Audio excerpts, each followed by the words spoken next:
나 주를 모시고 영원히 살리라. 날마다 섬기며 주 함께 살리라. 영생을 누리며 주 안에 살리라. 오늘도 내일도 주 함께 살리라. 기도하겠습니다. 나는 생명이요 부활이니 나를 믿는 자는 죽고도 살겠고 살아서 믿는 자는 영원히 살리라 라고 하신 주님, 또한 주님께서 말씀하시기를 영생은 하나님과 그의 아들을 아는 것이라고 우리에게 말씀하셨습니다. 지금 이 순간 우리에게 진리가 되시고 우리에게 영원한 생명이 되시어서 우리 안에 성령으로 거하심으로 말미암아 우리가 영생을 삶을 누리게 해주셔서 감사드립니다. 그 감사함으로 우리가 찬송을 통하여 하나님 앞에 영광 돌리고 감사를 드리고 다시 한번 확인할 수 있는 귀한 시간이 되게 해주셔서 감사드립니다. 오늘 주말로는 귀한 시간을 통해서도 이러하신 하나님과 그의 아들 예수 그리스도를 잘 깨달아 알고 순종하는데 큰 유익이 되는 시간이 될 수 있도록 성령 하나님께서 함께해 주시고 인도해 주시어서 처음부터 끝까지 오직 하나님께만 영광이 될 수 있는 귀한 우리의 교제 시간이 될 수 있도록 하여 주옵소서. 복되신 예수님의 이름으로 기도드리옵나이다. 아멘. 배터리가 지금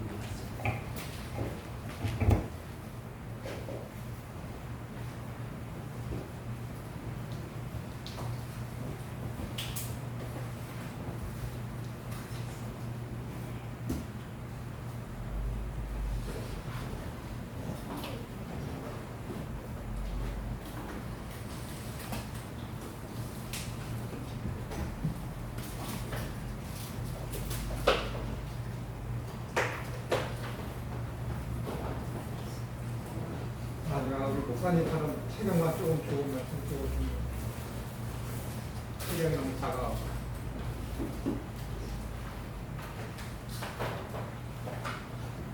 어떤 사람은 보여줄 사람이 주세요. 찾아볼게요. 어떤 사람이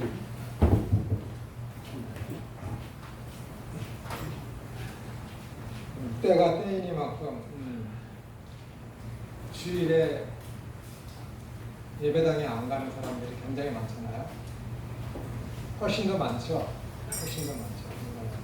안 간다기보다 못 가는 사람이 있고 이 기회를 틈타서 안 가는 거 좋아하는 사람이 있고 편안하니까.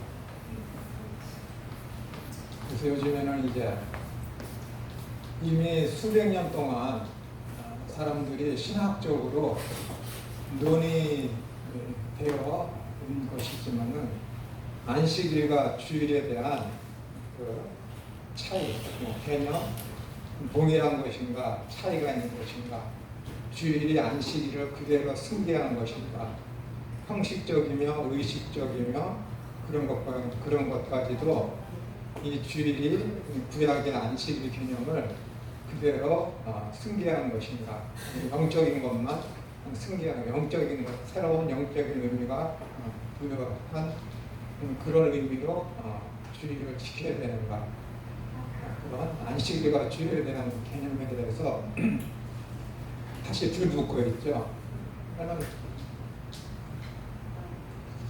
사람들이 예배당에를 가지 못하고 그러니까는 신학적으로다가 교회 마이크를 안 하시고 끄신 게 나아요. 아 그래요?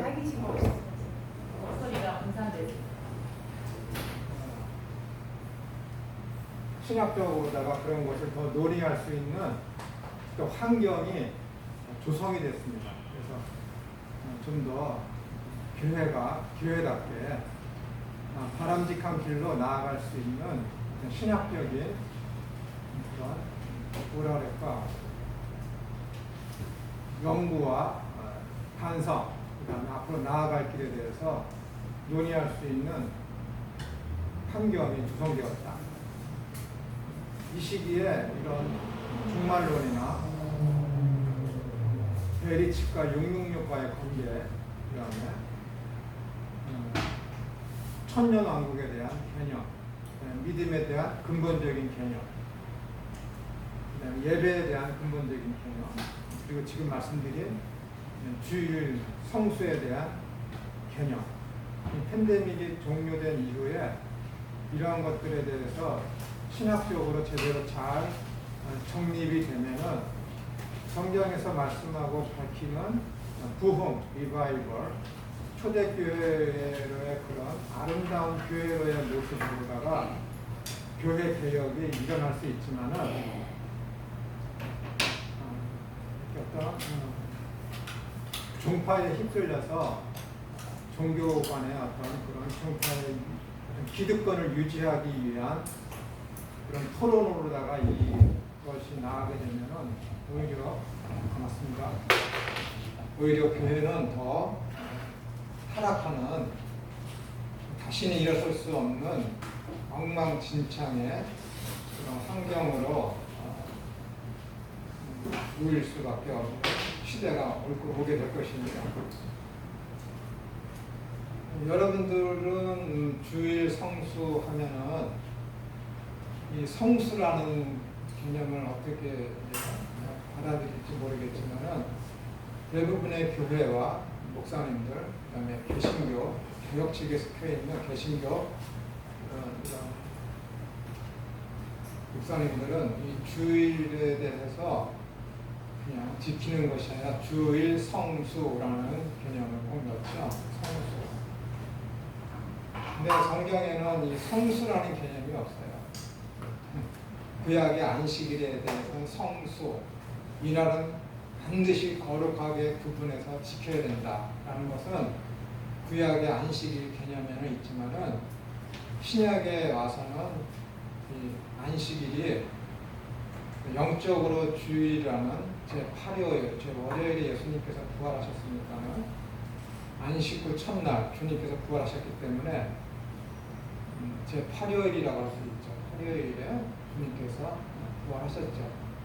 그날을 주일로 우리가 지키고 있는데 이 안식일에 대한 개념, 즉 형식적인 것, 또 다른 말로 해서 의식적인 것, 또 다른 말로 해서 율법적인 그런 것들을 다 지금 이 주일이 우리가 지키고 있는 이 주일, 예수님께서 부활하신 이날을 기념하여 지키는 예배로 모이는 이날에 구약에 있는 그 안식일에 대한 모든 율법적인 것을 다 계승하였을까라고 했을 때 칼빈도 그렇고 많은 사람들이 그것을 꺼려합니다.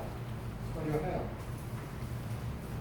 물론 칼빈이 종교개혁을 통해서 제네바에서 목회를 했을 때 주일에 교인들이나 모든 제네바시에 있는 사람들은 주일에 개인의 어떤 사업과 오락을 하면 안 된다라고 했지만은 그것을 가지고 주일 성수라는 개념을 쓰지 않았습니다. 종교개혁자 칼빈이 주일에 장사하지 말고 오락을 금한다라고 이야기한 것은 너무 엉망진창이고 이 사람들이 로만 카톨릭의 어떤 그런 교리에 휩싸여서 이 주일에 대한 개념이 로만 카톨릭이 이야기하는 토마스 아퀴나스가 정한 구약의 율법주의적인 그런 의식법이고 형식적인 그런 사고를 그대로 답습해서 지금 이 종교개혁 시대에도 불구하고 제네바 교인들이 그런 구약적이고 천주교 구교회가 가지고 있는 그러한 형식으로서 모임을 갖고 있기 때문에 그것을 칼빈이 타파하기 위해서 주일에 너희들 다른 때 모이기 힘드니까 주일에 예배당에 나오면 모여서 성경 말씀을 배워라. 그러기 위해서 너희가 성경 말씀을 잘 배우기 위해서는 너희들 하던 일 잠시 주일에 멈춰라 라고 해서 이 칼빈이 주일에 장사하지 말고 오락을 금한다 라고 이야기했습니다. 영적인 개념으로서 이 안식일 개념을 칼빈이 이야기했고, 그것은 사도 바울이나 초대교회 교인들이 가지고 있었던 주일에 대한 개념이었습니다. 그래서 주일 성수에서 우리가 지금 지키고 있는 일요일인 이 주일을 거룩히 따로 구분해서 반드시 지켜야 된다라는 개념을 갖고 있지는 않았습니다. 이것을 만든 것은 천주교였고, 칼빈이 이것을 굉장히 걱정해서 그렇지 않기로 했지만은 이 성경 공부를 시키기 위해서는 어쩔 수 없이 환경이 그렇기 때문에 그 시대에 천주교의 그런 모든 것들을 다 타파하기 위해서 확실한 성경 공부를 아주 강력하게 해야 되겠다는 그 의지를 가지고 있었기 때문에 주일에 그렇게 이제 이야기를 한 것이죠. 근데 이러한 개념들을 영국, 그러니까 유럽 전역에 퍼지면서 영국의 청교도가 아시죠? 청교도가 칼빈의 이런 사상을 그대로 가지고 왔습니다. 그런데 가지고 왔지만 오해가 있었고, 환경이 어땠냐면은 당시에 영국은 종교 개혁을 했지만은 루터나 칼빈이 이런 유럽 대륙에서 있었던 그런 종교 개혁적인 사고 방식이 아니라 성공회라는 개신교와 어떤 부교 그 사이에서 중간적인 입장에 있는 그런 성공회를 국교로 인정하지 않습니까?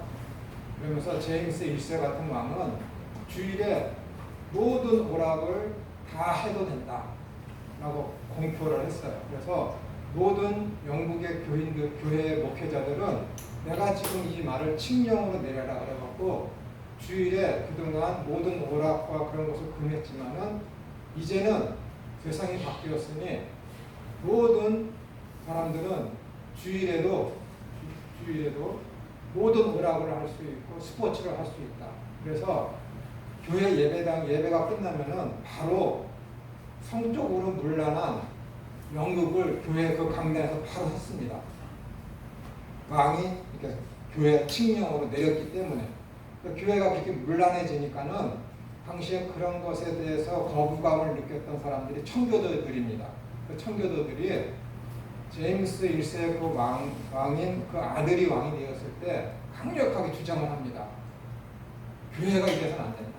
교회에서 어떻게 이렇게 난잡한 그런 연극을 할 수 있으며 예배가 끝난 다음에 갑자기 어떻게 투견장을 열어서 교회 앞마당에서 투견을 할 수 있으며 어떻게 그렇게 권투를 할 수 있으며 그런 스포츠를 통해서 교인들이 예배 끝나자마자 그렇게 유희를 오락을 즐길 수 있느냐 해갖고 영국에서 그런 것을 다시 한번 그럼 우리가 청교도 말이 오르니까 청교도 말을 따르겠다 그래갖고 이제는 법으로다 다시 내린 것이죠. 주일의 모든 그런 오락과 스포츠를 영국을 그런 것을 금한다라고 법을 내렸습니다. 그러나 영국에서 이 개신교도들에 대한 종교개혁자들에 대한 탄압이 심해지니까는 그 청교도 사람들이 미국으로 건너가서 그 사람들이 아주 주일에 대해서 거룩하고 흠이 없게 지킨다라는 그런 명목하에 주일 성수라는 단어를 만들어내었죠. 그래서 그 사람들이 대부분의 장로교였고 개혁파였는데, 개혁파 중에서 장로교였는데 그 개혁파에 속했던 그 장로교들이 우리나라의 복음을 그대로 주일 성수의 개념을 가지고 들어왔습니다. 그렇지 못한 파들도 왔죠. 그러니까 주일에 대한 어떤 그런 개념들이 매우 보수적이지 않고 유한 술도 먹을 수 있고 담배도 할 수 있고 그런 어떤 교단도 우리나라에 들어왔지만은 일제 강점기 때 우리나라가 이렇게 힘들게 된 것은 우리가 하나님 말씀대로 살지 않았고 하나님의 법을 지키지 않았기 때문에 구약의 이스라엘 백성들이 70년 동안 바벨론으로 끌려간 것이 율법을 지키지 않아서 그들이 바벨론으로 끌려갔다. 그렇기 때문에 그들이 바벨론 유수에서 끝난 다음에 유대 땅으로 돌아와서 바로 한 것이 성전을 지키고 율법을 재건하지 않았느냐. 그래서 그들이 회복되었듯이 우리 대한민국도 우리 조선도 이 일제 강점기에서 벗어나서 평화를 누리고 행복해지기 위해서는 유대인들과 같이 주일 성수를 잘 지키고 하나님 말씀을 잘 따라야 된다라는 그런 개념이 들어왔습니다. 그리고 6.25가 들어오고 군사정권이 들어오기 때문에 이런 주일 성수에 대한 개념, 하나님의 말씀을 절대적으로 복종해야 된다는 율법주의가 대한민국 개신교 교회에 만연하게 된 거예요. 만연하게 된 거예요. 그래서 지금의 이렇게 목회자들, 대부분의 목회자들, 저도 마찬가지로 주일은 반드시 지켜야 된다는 주일 성수 개념을 우리들이 가지고 있는 것이죠. 좀 더 부드러운 또 주일에 대한 지킴, 주일을 어떻게 지킬 것인가에 대한 좀 더 유연하고 좀 성경적인 그런 개념들을 다시금 신학자들이 모여서 그것을 논의하고 그것이 정립이 된 다음에 신학교에서 가르쳐지고 목회자들을 또한 다시 한번 재교육시켜서 주일에 대한 성경적인 근본적인 개념이 무엇인지에 대해서 우리가 확립을 할 필요가 있습니다. 그래서 조만간 지금 논의되고 있고 논의하려고 하는 교단도 있고 이것을 밑에서부터 청년들이며 교회 다니는 분들이 주일은 이래서는 안 된다라는 그런 사상들이 지금 유튜브나 여러 가지 가르침이나 뭐 팀 켈러나 좀 파이퍼나 그다음에 여러 유명한 목회자들이 이런 개념들에 대해서 좀 더 유연하고 보다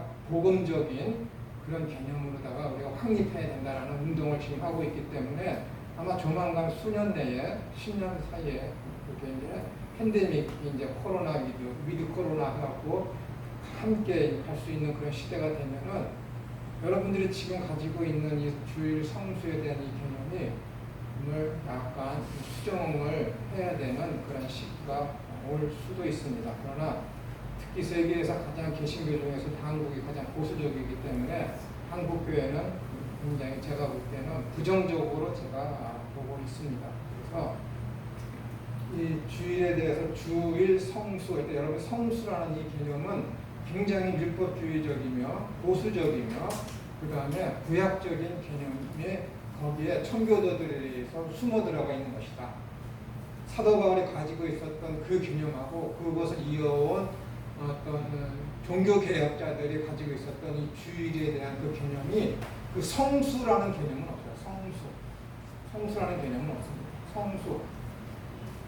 거룩하게 따로 떼어내서 그냥 어떻게 하든지 꼭 지켜야 된다는 그 개념.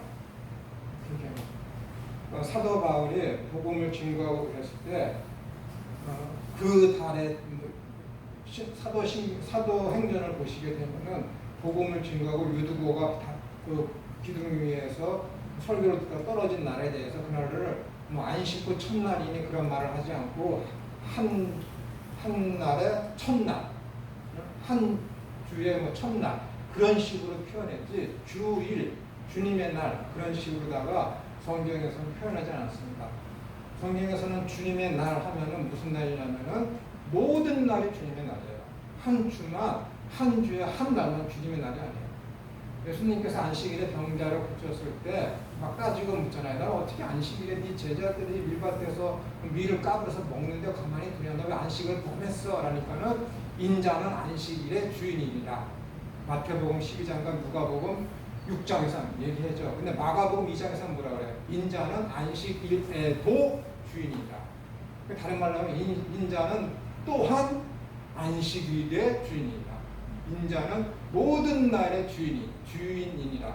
그러니까 모든 날이 다 구원을 이루어야 되는 날이고 모든 날이 다 어느 한 날을 정해서 하나님을 찬양하고 예배하는 것이 아니라 모든 날이 다 예수님을 하나님의 아들과 그리스도로 인정하고 하나님을 믿고 찬양하고 감사하고 예배하기 위해서 모일 수 있는 날이 모든 날이라는 거야. 모든 날. 한 날이 정해진 것이 아니라 마가에 의해서 하면 따지면 그렇기 때문에 그러한 개념이 구약의 사도들에게 전해져 있었고 사도의 제자들에게 전해져 있었고 사도 바울에게 전해져 있었고 속사도 교부실에 그 이후에 계속해서 넘어오다가 토마스 아퀴나스라는 천주교의 학자 아닙니까? 그 사람이 구약적인 그런 개념들을 그대로 안식일의 개념을 오늘날 우리가 지키고 있는 주일에다 그대로 심어놔서 그것이 우리에게 영향을 미친 것입니다.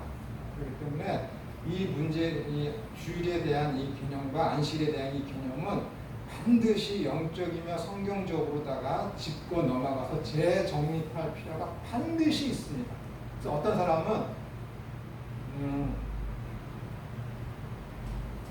로마서 14장에 보시면은 그러잖아요. 연약한 자들, 음식 먹는 것과 일을 지키는 것, 나를 지키는 것 때문에 연약한 자들은 그것을 지키지 않는 강한 자들을 비난하지 말고 음식에 대해서 마음대로 먹을 수 있고 어떤 한 날을 중히 여기지 않는 그런 강한 사람들은 음식을 먹지 않고 어떤 날과 일수에 얽매여 있는 그런 약한 사람들을 어떻게 하라고요? 조롱하지 말라고 했습니다. 조롱하지 말라. 그게 뭐예요? 믿음이 강한 사람들은 뭐예요? 이런 날과 일과 절기에 얽매이지 않는 거예요. 사도 바울 내 얘기가 아니라 로마서 14장에 사도 바울이 그렇게 얘기했고 고린도전서에서도 12장에까지 보시면 어떻게 먹는 것과 마시는 것 그런 것들 때문에 다툼이 있기 때문에 사도 바울이 믿음이 강한 자들은 시장에서 사온 그런 음식들에 대해서 먹고 마시는 것에 대해 구애를 받지 않는다 그랬거든요. 그러니까 믿음이 강한 사람들은 그런 구약적인 그런 어떤 율법주의적이며 의식법적이며 형식적인 그런 것들에 얽매이지 않는 사람을 가리켜서 사도 바울은 믿음이 강한 자라고 이야기하고 있습니다. 그러나 믿음이 열악한 자들은 어떻게 돼요? 이거 안 하면 하나님한테 혼날 텐데 라는 그건 믿음이 강한 것이 아니라 연약한 자라고 사도 바울이 로마서 14장에서 아주 강력하게 이야기하고 있습니다. 그러니까 여러분들이 어느 처지에 있는지 진짜 믿음이 강한 사람은 내가 오늘 주일에 교회를 안 갔으면 어떡하지? 하나님 때리겠네? 하나님한테 혼나겠네? 나 저주받겠네? 그런 생각이 들지 않아요. 유연하지.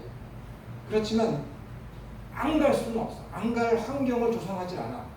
안 갈 수도 있고 어떤 급한 일이 있지만은 교회에 가서 예배하는 걸 더 중요히 여겨서 이 일을 무시하면서 교회 가서 한때 모여서 영적인 교제를 나누는 예배에 참여하려고 아주 강력한 힘을 발동하지.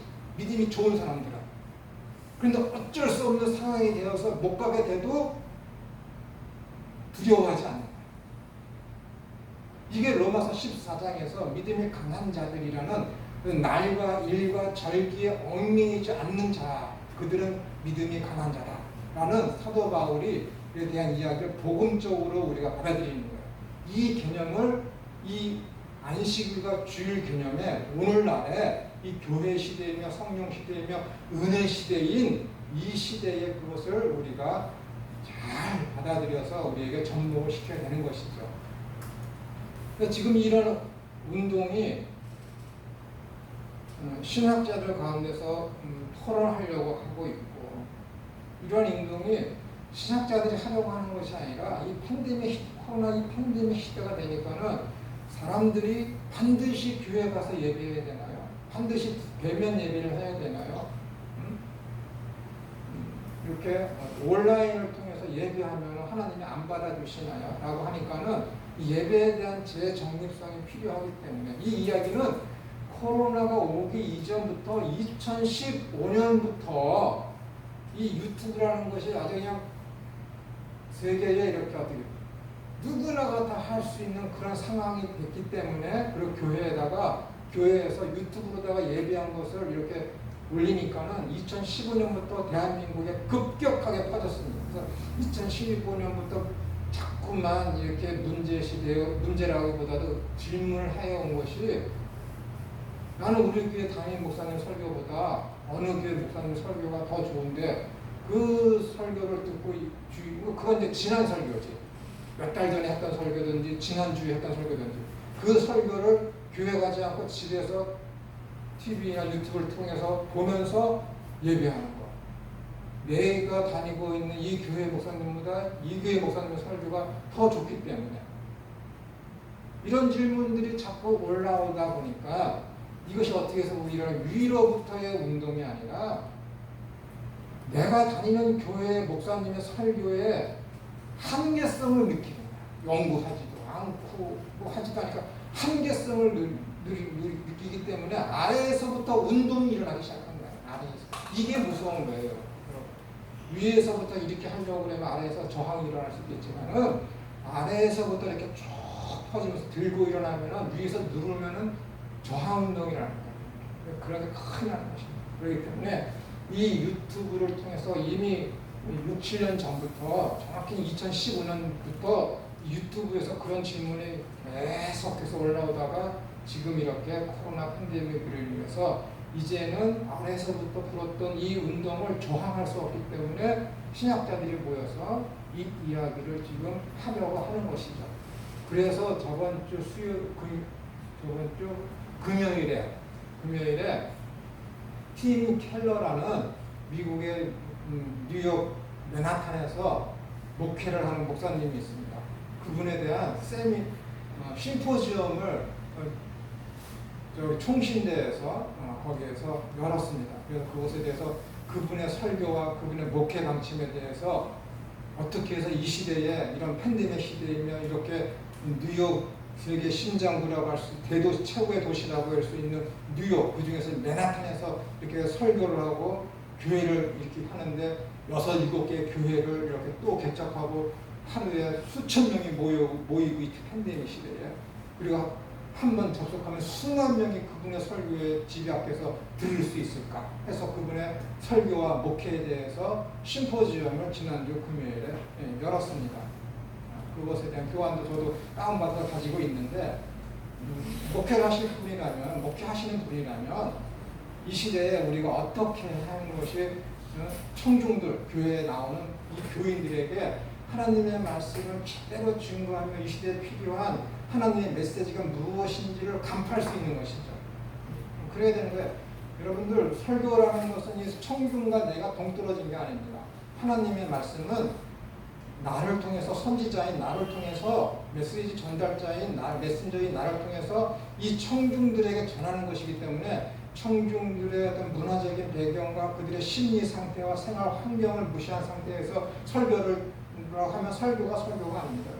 여러분, 시골 가서 강남에서 하는 설교를 하면 시골에 계신 그분들이 알아들을 수 있겠습니까? 시골에서 목회를 40년 하신 분들이 강남에 와서 설교하면 그분들이 들을 것 같아요? 안 듣습니다. 문화적인 갭 때문에. 환경이 다르기 때문에. 생각하는 게 다르고 추구하는 게 달라요. 다 같은 하나님을 믿는다고 하지만. 그래서 안 되는 거예요. 그래서 내가 처해 있는 이 교회의 환경을 내가 잘 알아야 되고, 그분들이 지금 추구하는 것이 무엇이며 그분들이 추구하는 것이 A라는 것인데, 성경에서는 A는 잘못된 것이고 A를 A 다시로 고쳐야 그것이 성경적인 것이다 했을 때, 그분들의 어떤 잘못된 죄를 성경을 통해 지적하고, 너는 그렇기 때문에 그 잘못되었기 때문에 너는 A를 포기하고 A 다시로 너는 삶을 전환해야 된다 라고 그들에게 도전을 줘야지. 이게 설교라고 해요. 그런데 청중들의 사정과 문화적인 상황과 배경은 전혀 모르는 가운데 성경 말씀이 여기 싸우냐고 그것을 설교라고 하면은 그분들의 귀에 그게 들어올 것 같습니까? 전혀 들어오지 않습니다. 요즘 시대가 어느 시대냐면 중학생도 코인을 합니다. 중학생도 코인 한다니까. 우리 어린이집 교사 아들 중학생인데 2학년인데 코인 합니다. 코인을 해요. 이런 시대입니다, 여러분. 돈이 만연한 시대. 돈이 많아요. 실력 있는 사람한테 돈 맡겨서 대신 좀 해달라고. 그런 시대예요. 이런 시대에 하나님의 말씀을 증거할 때 그들이 듣겠느냐? 듣지 않습니다. 오죽하면 성경에서 마태복음 5장에 너는 재물과 하나님을 함께 섬길 수 없다고 그럽니다. 이미 예전부터 만모니즘과 하나님 둘 중에 선택을 해야 되는 거예요. 돈을 사랑함이 일만하게 뿌리니라.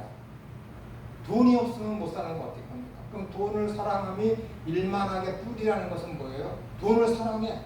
돈을 최고로 여겨. 돈이 나의 신이야. 그럼 어떻게 해서 돈을 모으기 위해서는 온갖 수단과 방법을 가리지 않아. 죄도 죄로 여기질 않아. 왜? 돈만 모으면 되니까. 그렇기 때문에 돈을 사랑함이 일만하게 뿌리라는 거야. 얼마나 무섭습니까? 하나님을 사랑함이 일만 선의 근본입니다. 얼마나 좋습니까? 하나님을 사랑해. 그럼 어떻게 되는 거예요? 악을 저지르지 않아. 왜? 그분을 기쁘시게 해드리려고 하니까. 사랑하는 사람을 위해서, 사랑하는 그분을 위해서 내 모든 걸 바치고 그분이 기뻐하시는 일을 해야지 그분이 싫어하는 일을 하겠습니까?